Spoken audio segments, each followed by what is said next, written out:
India गठबंधन की इस जॉइंट प्रेस कॉन्फ्रेंस में बहुत बहुत स्वागत है। आज जो हमने चंडीगढ़ मेयर चुनाव में देखा वो सिर्फ एक असंवैधानिक या गैर कानूनी चीज ही नहीं थी, बल्कि राष्ट्रद्रोह था, देशद्रोह था। आज जो हमने फर्जीवाड़ा, जो गैर कानूनी काम, जो इलीगैलिटी चंडीगढ़ मेयर चुनाव में देखी है, उसे सिर्फ और सिर्फ राष्ट्रद्रोह कहा जा सकता है। आप सभी ये बात जानते हैं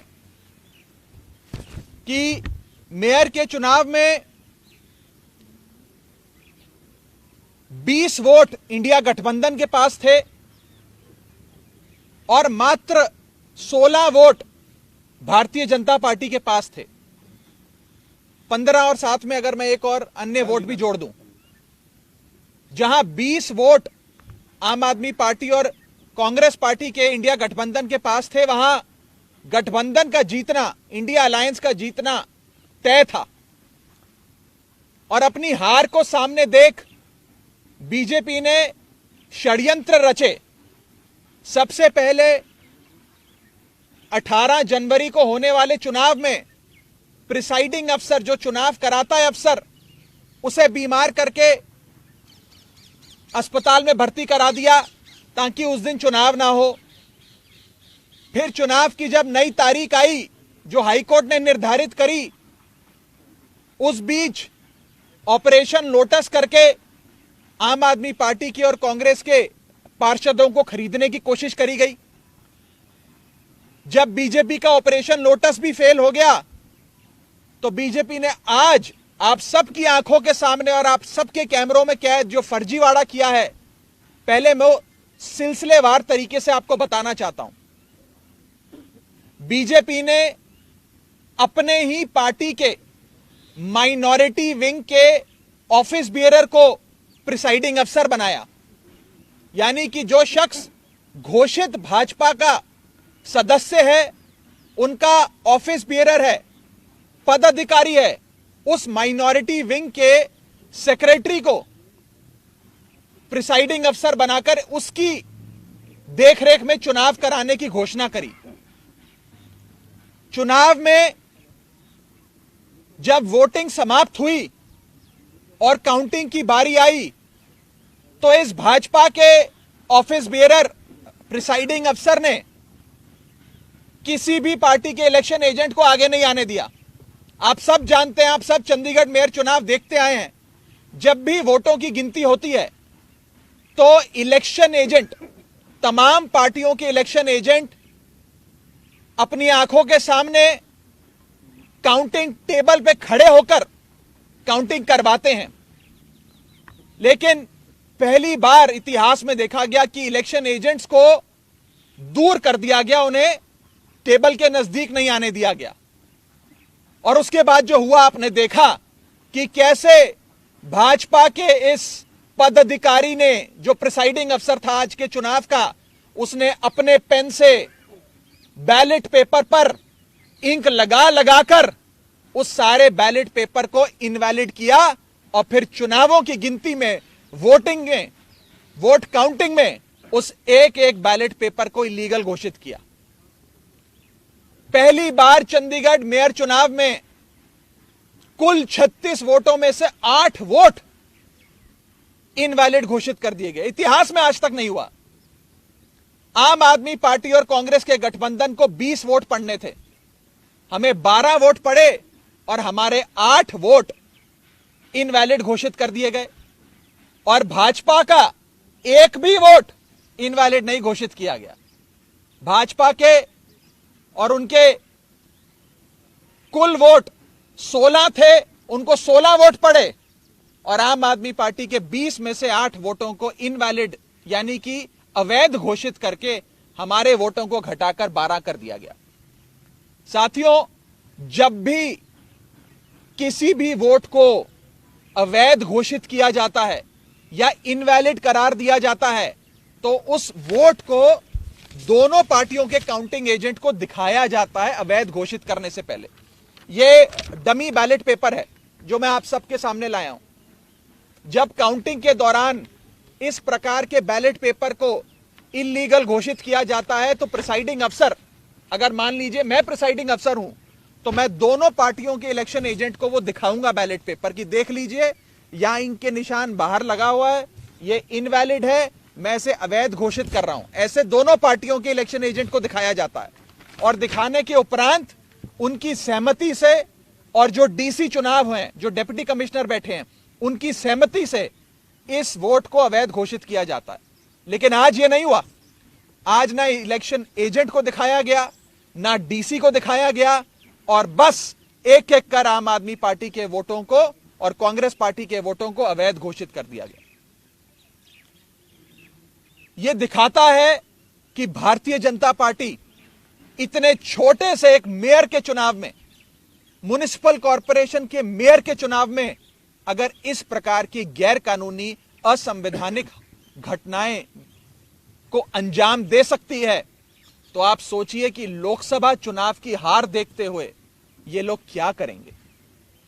क्या भाजपा इस देश को नॉर्थ कोरिया बनाना चाहती है कि इस देश में चुनाव ही ना हो, और चुनाव सिर्फ उसी स्थिति में हो जहां भारतीय जनता पार्टी पूरी मशीनरी को रिग कर पूरी चुनावी प्रोसेस को विशिएट कर चुनाव जीत सके। साथियों, मैं अनिल मसीह, जो भारतीय जनता पार्टी के माइनॉरिटी विंग के पदाधिकारी हैं और आज के प्रिसाइडिंग अफसर हैं, उनके खिलाफ कार्रवाई की मांग करता हूं। आपराधिक मामला दर्ज होना चाहिए और उनकी गिरफ्तारी होनी चाहिए। ऐसे लोग और ऐसी पार्टियां जो हमारे देश की लोकतंत्र की सरेआम हत्या कर रहे हैं, उन लोगों को बाहर रहने की कोई आवश्यकता नहीं है। उन लोगों की सही जगह जेल है, उन लोगों को जेल होनी चाहिए।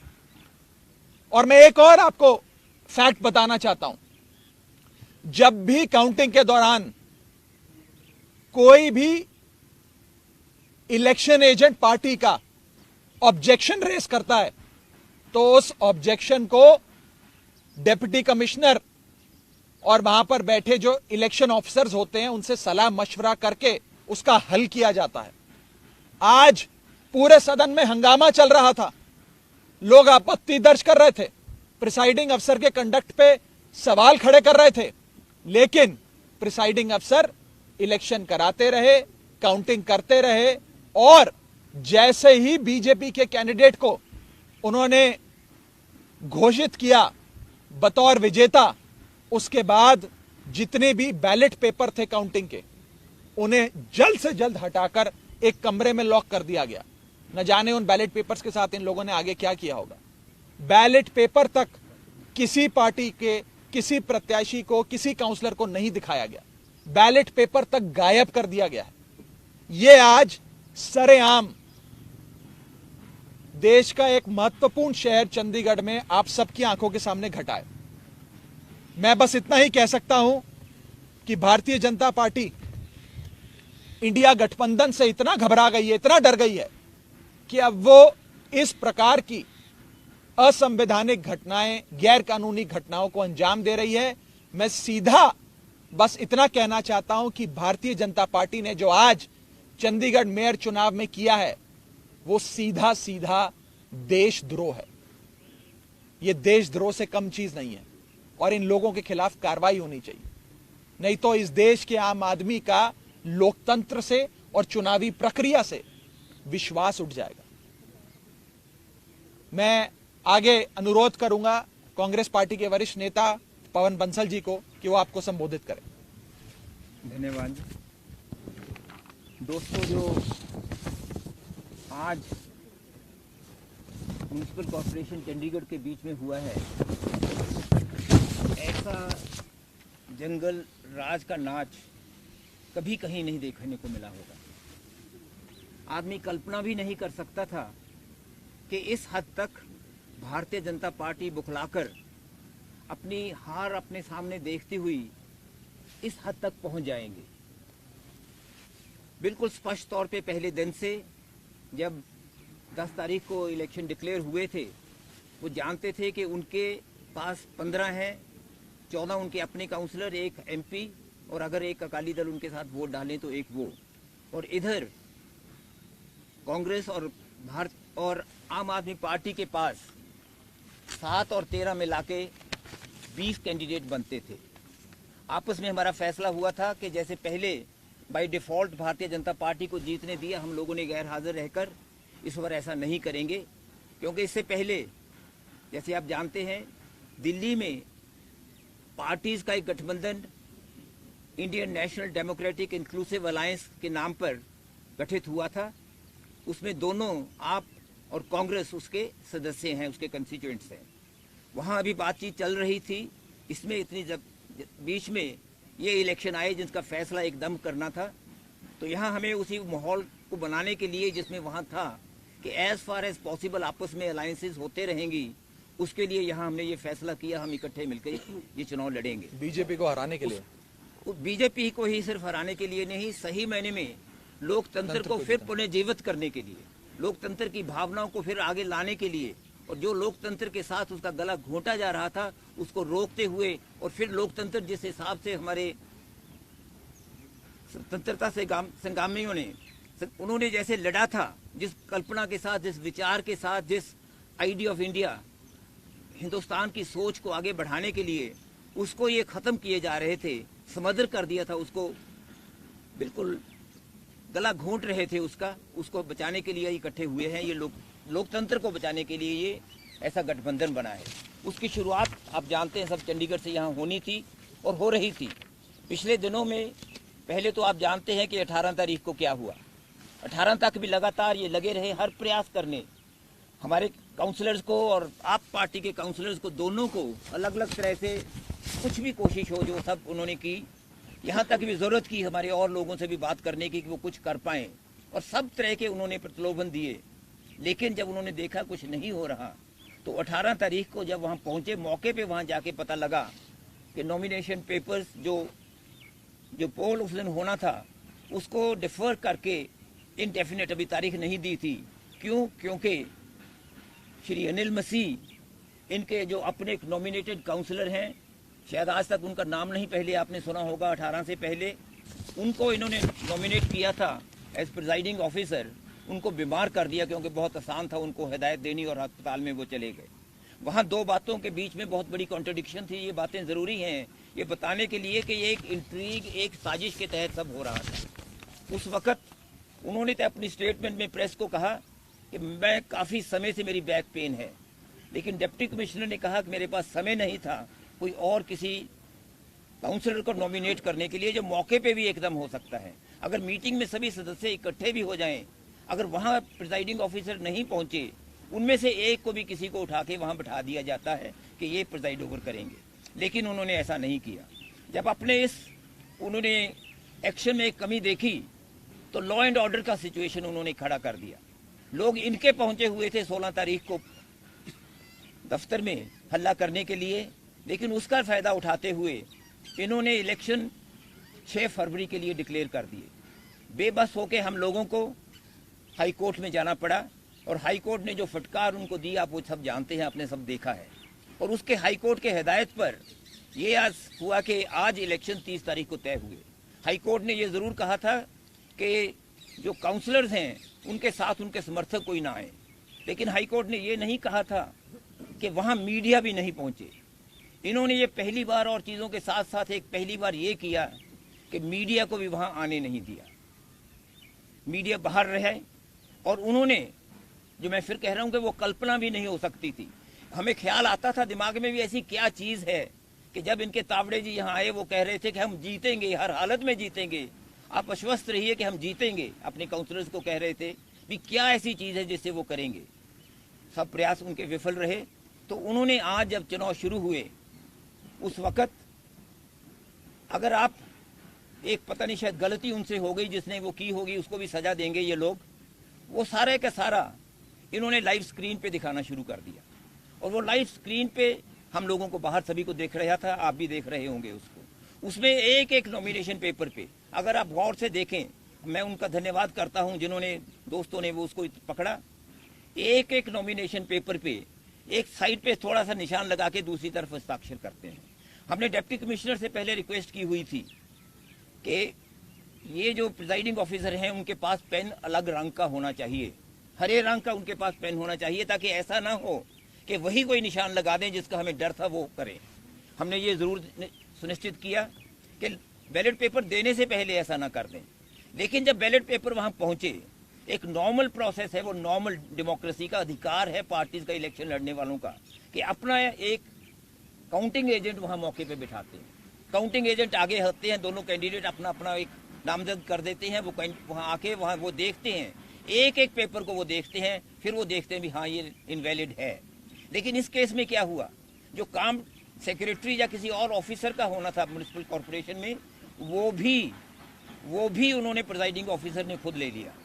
बैलेट पेपर निकाल के बाहर रखे, एक एक को खुद खोल के देख रहे थे हम उनके चेहरे पे क्या रंग उड़ रहे थे। वो देख रहे थे ये भारतीय जनता पार्टी हार रही है, और ये आपका जो कैंडिडेट मेयर का था, हमारे कांग्रेस के होने थे senior deputy mayor and deputy mayor, आपस में ये समझौता था।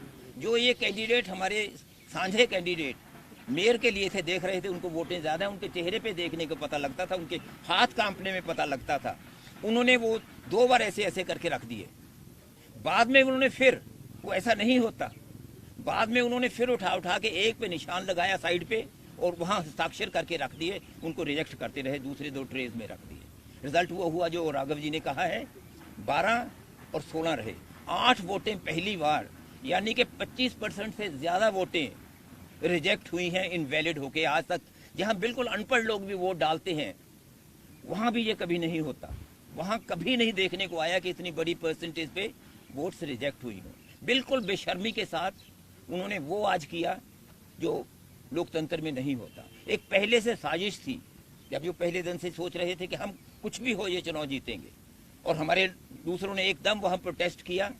और एक दिलचस्प बात यह है कि जो उनके अपने जिनको उन्होंने बिठा दिया उसकी कुर्सी पे, मैं ये नहीं कहता कि वो चुने गए शब्द गलत होगा, उनको जो जबरदस्ती वहां बिठा दिया गया, impostor, I am using that word with responsibility, एक impostor, a person who usurped the authority of the mayor, उसको वहां बिठा, एकदम पास खड़े हैं, एक सेकंड में अगर आपने देखा होगा वो एकदम वहां कुर्सी पे बैठ गए। नहीं तो क्या होता है, वो ऐलान करते हैं, सामने से वो उठ के आते हैं, उसके साथ दूसरे सदस्य उनको लेके आते हैं, उनको कुर्सी पे बिठाते हैं, फिर वो आगे कॉन्डक्ट करते हैं इलेक्शन। ये नहीं हुआ। और बैलेट पेपर्स का क्या हुआ वो बिल्कुल हमें किसी को मालूम नहीं। इतने लोग उस पे टेबल पे भारतीय जनता पार्टी के चढ़ गए, ऐसा माहौल उन्होंने अफरा तफरी का वहां कर दिया कि किसी बात का वहां नहीं होता।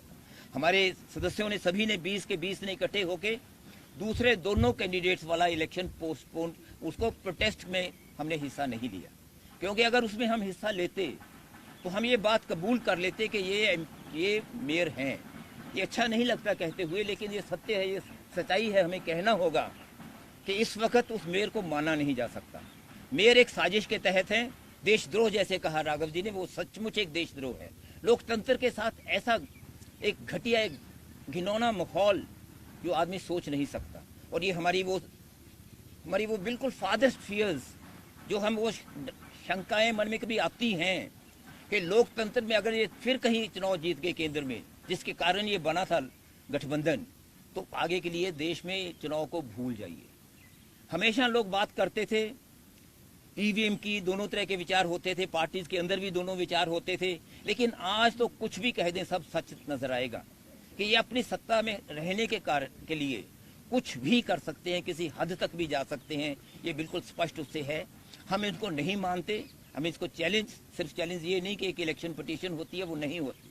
डिप्टी कमिश्नर देखने को नजर नहीं आ रहे थे, वहाँ कमिश्नर नजर नहीं आ रहे थे, वहाँ सेक्रेटरी जो होते हैं निकाल के असिस्ट करते हैं उनको खोलने के लिए, अलग अलग देखने के लिए। प्रिजाइडिंग ऑफिसर का काम ये नहीं होता कि अपने हाथ में सब चीज ले ले। प्रिजाइडिंग ऑफिसर बैठते हैं सर और कंडक्ट करते, सब चीज की जो प्रक्रिया होती है वो करते हैं दूसरे ऑफिसर्स, वो उनको नहीं करने दिया क्योंकि पहले से ही उनको हिदायत थी।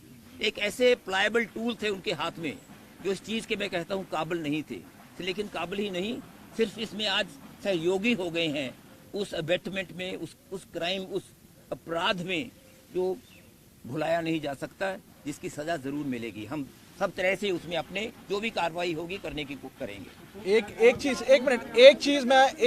एक वाक्य और एक चीज मैं जोड़ना चाहूंगा और आप सबके माध्यम से चाहूंगा कि ये देश की जनता तक बात पहुंचे कि चंडीगढ़ चुनाव से जो आज असंवैधानिक गैर कानूनी काम भाजपा ने इस मेयर के चुनाव में किया, से एक सीख हम सबको अवश्य लेनी चाहिए कि आने वाले 2024 के लोकसभा चुनाव में आप किसी को हराने के लिए या किसी को जिताने के लिए वोट मत डालिएगा।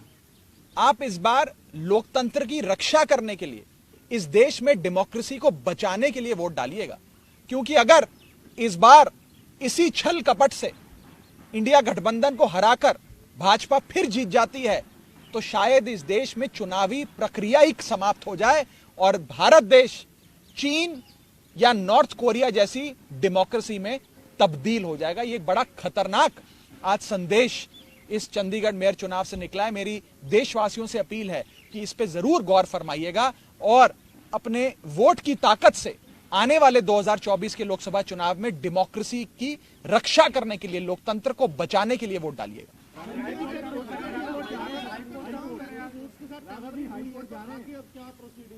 देखिए, अभी हम अपने कांग्रेस पार्टी, आम आदमी पार्टी मिलकर बैठेगी।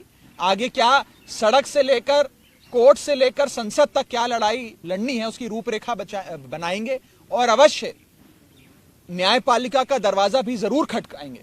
आप सब जानते हैं कि 18 जनवरी का चुनाव जब पोस्टपोन हो गया तो उसकी नई तारीख फरवरी में चंडीगढ़ एडमिनिस्ट्रेशन ने घोषित करी। उस तारीख को जल्द लाने के लिए, इलेक्शन को जल्द कराने के लिए भी, हमें न्याय लेने के लिए भी पंजाब हरियाणा हाईकोर्ट का दरवाजा खटखटाना पड़ा था। और आज भी न्याय पाने के लिए हमें अगर कोर्ट का दरवाजा खटखटाना पड़ेगा तो हम जरूर कोर्ट जाएंगे और न्याय की गुहार लगाएंगे। जब करेंगे तो बता देंगे।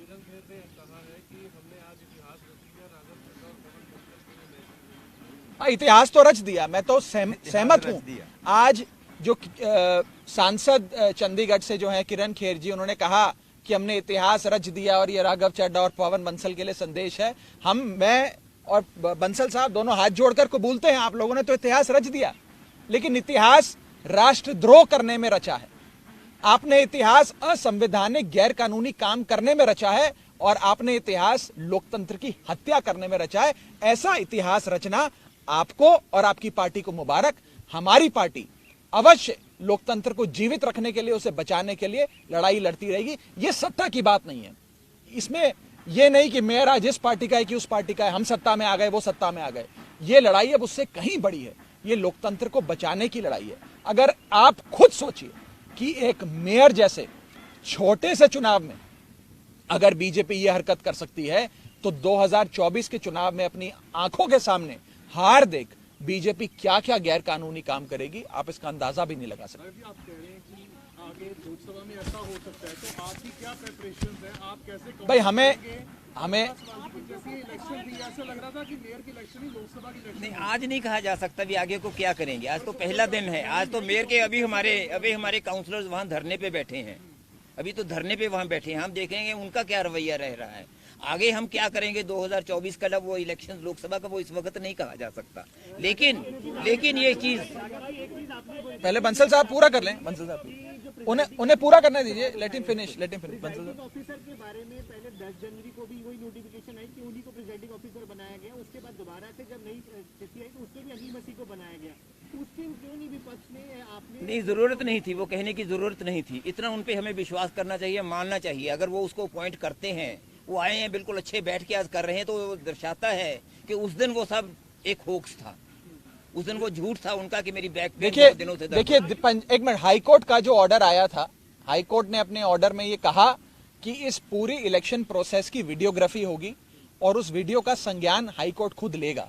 मुझे पूरा विश्वास है कि पंजाब हरियाणा हाईकोर्ट में जब इस पूरे इलेक्शन प्रोसेस का वीडियो पहुंचेगा और ऑनरेबल जजेस अपनी आंखों से खुद देखेंगे कि कैसे भाजपा के माइनॉरिटी विंग के एक पदाधिकारी जो प्रिसाइडिंग अफसर बने, अपने ही पेन से निशान लगाकर बैलेट पेपर को अवैध घोषित कर रहे हैं, ये सारी चीजें जब हाईकोर्ट के सामने आएंगी तो हाईकोर्ट अवश्य कार्रवाई करेगा। पर आम आदमी पार्टी, कांग्रेस पार्टी, इंडिया गठबंधन मिलके सड़क से लेकर संसद तक, न्यायपालिका से लेकर सड़क तक क्या लड़ाई लड़नी है, आगे क्या रूपरेखा होगी, उस पर अवश्य चर्चा करेंगे और हाईकोर्ट का दरवाजा भी जरूर खटखटाएंगे। बिल्कुल प्रिसाइडिंग अफसर के खिलाफ कार्रवाई करेंगे। मैं तो आज इस मंच से यह मांग करता हूं कि प्रिसाइडिंग अफसर ने देशद्रोह किया है, उसे गिरफ्तार करना चाहिए, उस पर आपराधिक मुकदमा चलना चाहिए। सबसे बड़ा दोषी है। जरूर हम कंप्लेंट भी करेंगे, कार्रवाई की मांग भी करेंगे और सिर्फ कार्रवाई की नहीं, उनकी गिरफ्तारी की मांग करते हैं। लोकसभा के चुनाव आ रहे हैं तो चंडीगढ़ सीट भी आम आदमी पार्टी के साथ मिलकर लड़ेंगे। See, this is not a setback for one coalition, one alliance or one party. It is a setback for India's democracy. And as a Democrat, as somebody who believes in India's democracy, we are aggrieved, we are hurt, and we are flabbergasted, we are worried as to what will happen in the upcoming 2024 polls.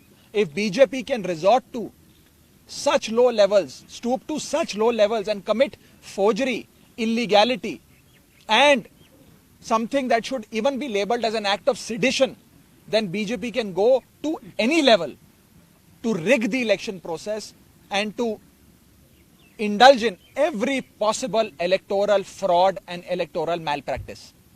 And in fact, we would even request the High Court, when the matter goes there, to ensure and to direct that a proper inquiry be conducted into the entire conspiracy as to who all were the partners in it, and action should be taken against all of them.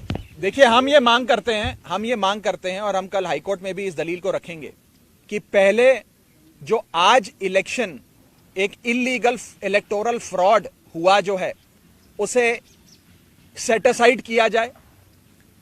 दूसरा, एक fresh election, free and fair election call किया जाए। और तीसरा, Punjab Haryana high court के द्वारा appointed एक retired high court जज को प्रिसाइडिंग अफसर बनाकर पूरे इलेक्शन प्रक्रिया फिर से कराई जाए, ताकि इस बार कोई बीजेपी का पदाधिकारी प्रिसाइडिंग अफसर बनकर अपने ही हाथों से इंक लगाकर वोटों को अवैध यानी कि इलीगल घोषित ना करे और फ्री एंड फेयर इलेक्शंस हो। फ्री एंड फेयर इलेक्शंस और डेमोक्रेसी भारत के संविधान के बेसिक स्ट्रक्चर का हिस्सा है। अगर इस प्रकार से फ्री एंड फेयर इलेक्शंस और डेमोक्रेसी को समाप्त किया जाएगा तो यह भारत के संविधान पे चोट है। मुझे पूरा विश्वास है कि ऑनरेबल कोर्ट इसका संज्ञान लेकर उचित कार्रवाई इस विषय में अवश्य करेंगे। Thank you. दिल्ली की जो मेयर है वो भी सुप्रीम कोर्ट का रास्ता इख्तियार करती नजर आए। वो कहते हैं हमें समितियों की पावर नहीं दी जा रही है। देखिए, भारतीय जनता पार्टी से, जैसा कि मैंने कहा, हर फोरम पे लड़ाई लड़नी पड़ेगी और इस देश के लोकतंत्र को बचाना पड़ेगा।